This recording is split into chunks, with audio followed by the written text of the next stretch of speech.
It's superiorfandom.com. Check it out on Twitter, @superiorfandom. Nate, some football happened this week. It was really cold. There was like 6 blizzards. That killed my fantasy team. Reggie Bush decided not to show up. He walked out in the field and literally said, I'm from San Diego. I don't do this shit, and went back limping. Gronk tore his ACL. Badly. And MCL. There you go. Adrian Peterson did something fucked up. Sprained his foot. I don't know what happened. But somehow Matt Long and I pulled off a wintry miracle, and we're in good shape to advance to the championship. So, fucking A, how about winning? Nate, the Raiders lost. I have nothing good to say about football this week. What the fuck do you want to talk about? I am glad, though, that you are now referring to the team that you're a part of in fantasy as our team and no longer your team. Matt's the man. Because it's not your team. You're just a innocent bystander while Matt is managing your team. Anyways, these games this weekend. I'd rather be a team member as part of a winner, Nate. Why don't you tell me where your team is at? Hey, I made the playoffs. I still have a chance of winning my buy-in back. I'm fine with that. Okay, and on the bets that I'm winning from all the people that are like regulars and people that I work with, more than makes up for me losing in fantasy football. Are you gonna go kiss your sister tonight too? How'd your trifecta do? Well, yeah, that was rough. That was rough. But yeah, everybody, as far as the gambling goes with us on our lines, we kind of shit the bed this week. It was bad. It was bad. But I did pick San Francisco to win that game, although Seattle covered and San Francisco didn't cover. No, you got it. No, Seattle covered. San Francisco was favored by 3 points. Oh shit! And well, I got on my parlay sheet they're favored by 3. Seattle, 1 out of 3 ain't bad. Seattle covered. Anyways, we digress. The games this weekend in football was not, I don't remember a weekend like this ever. Especially, I've never seen anything like that Lions at Philadelphia game. That was a winter wonderland. That was out of control. I mean, it was the image of Megatron getting tackled into the snow after a big gain, and then it's coming up, and he couldn't see out of his face mask because it's covered in. He's got one little eye hole this big to see out of. It was crazy. It was a whiteout. Did Brent Selleck intentionally fall down on the 5-yard line, or did he just fuck up right there? That was a huge point of discussion at the bar the other night. Whenever everyone thought that he really thought he was in the end zone, but I don't think there's any way he thought he was in the end zone. I think he did that for dramatic effect because he knew that there was a minute left and they were going to down it and they were going to win. I certainly hope that he didn't think he was in the end zone. If he did, the guy should still be running the bleachers because his coach shouldn't have let up. I do want to point out too that last week when the Saints got handled mightily by the Seattle Seahawks, they embarrassed us. We could do nothing right against them. We did the same to our division rival who's breathing up our asses, the Carolina Panthers. We just manhandled them. We sacked Cam Newton 5 times, for God's sakes. We held him to 160 yards. This guy is supposed to be the end-all, be-all of up-and-coming quarterbacks. And we just manhandled that dude.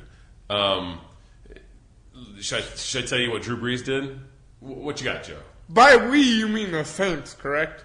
The collective we, yes. The Who Dat Nation, yes. That's what I mean as we. It's just really interesting to me that the we that I refer to, I actually have a login and manage that team.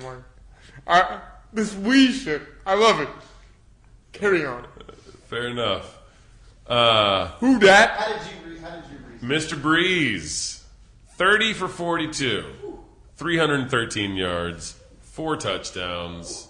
They only got to him twice. I mean, Last week you were saying that no one beats Seattle at home. Nobody touches us at our house. The Dome, the Mercedes-Benz Superdome, is handled by the New Orleans Saints. You don't come into our house and beat us. You don't. We've got them in 2 weeks. I get it. It's going to be a different story. It's going to be a better game. But we've got them scared. We've got them scared. And and right now we're control of the South. It's in our own hands. It's in our own destiny. We control our own destiny. That's a good defense you guys took care of. Very good defense that we took care of. Very good defense. In fact, I think I even said it last week. I believe that they are the best defense in the NFL, and we exposed them last week. I don't know. That's all I've got. The snow games were out of control. They were nuts. You had 5 games that were 4 of which were blizzards. The Jets game started snowing by the third quarter. I mean, weather. Thank God I live in LA. Weather on the East Coast sucks. Yeah, it's not that cold here for one. There was some crazy endings to a couple games last week. That Baltimore and Minnesota game. That Minnesota had the lead and Baltimore scored the touchdown with 4 seconds to go. The Pittsburgh game, when they were down by Miami and they did that 27 pass lateral thing and he stepped out of bounds on the 7-yard line. Antonio Brown, how do you step out of bounds on that? How did that even get that close? I agree. That was crazy. Am I the only one that notices that no one's talking about that play, actually? No, they're talking about it. Trust me. Okay. ESPN's blowing it up. That was a gnarly play. But it should have never been there in the first place. They should have never put themselves in that situation. And the fact that they did, and they would have won the game if Antonio Brown knew where the sideline was. I don't and there was he didn't have to step out of bounds. He didn't have anybody. He could have stayed within a yard of the touchline and been okay. They would have won the game. That's really fucking gnarly. Yeah. And then that crazy call at the end of that Pats game, I guess we'll call that a makeup call for the Carolina game. God. I think that was terrible. I think it's the Patriots. They get such treatment from the referees as far as I'm pretty sure that they've got the referees on their payroll, for God's sakes, especially after the Saints Patriots game this year. The bullshit calls that I wish we were doing this podcast at that time, but that was not a pass interference call. That should have. I get it. They recovered the onside. And then they got a little bit of help from their friends called the referees to get them close to the end zone to let them punch it in. I don't know. It drives me nuts. Any league that takes that busts a team for cheating legitimately and slap them on the wrist and say bad team and then burn the evidence.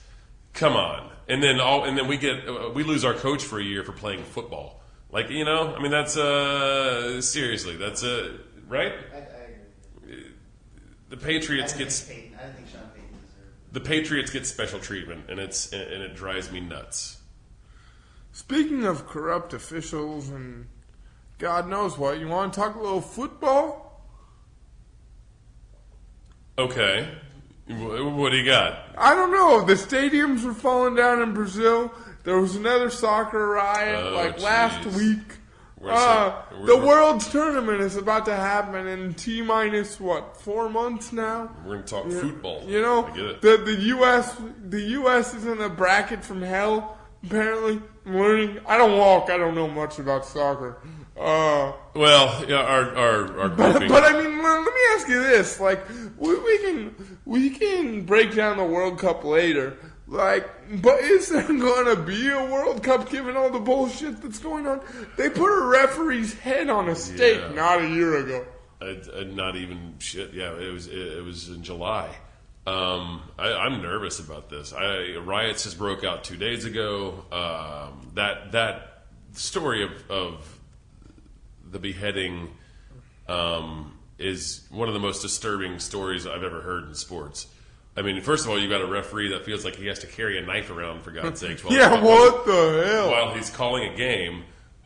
stabs a guy, and then the guy's family and friends storm the field, literally rip his head off and his limbs, put his head on a stake in the middle of the field at the end of the game.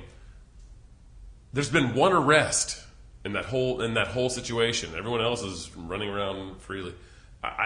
It's disturbing. The stadiums that they're building for the World Cup are collapsing. Before a game starts. This isn't some O.co, 100-year-old bullshit. These are supposed to be, when World Cup stadiums get built, they're the most advanced, high-tech stadiums on the planet. Up to date, everything. They're supposed to be the most amazing stadiums in the world. It's the World Cup. But these stadiums are falling apart. It's a little disheartening. It's a little scary. I don't know. Well, like Joe said, we're going to talk grouping and get into the World Cup later when we get closer. But it's crazy. Get your shit together, Brazil. That's all we got for today. No doubt. SuperiorFandom.com. Nate, tell them where they can find us. They can find us on Twitter at Superior Fandom. They can find us on Facebook. Just get our Facebook feed, Superior Fandom, and on our YouTube channel. Just go to YouTube and get in the search engine, Superior Links Fandom. coming. Links we'll coming. talk to you soon, guys. Thanks, Peace guys. out.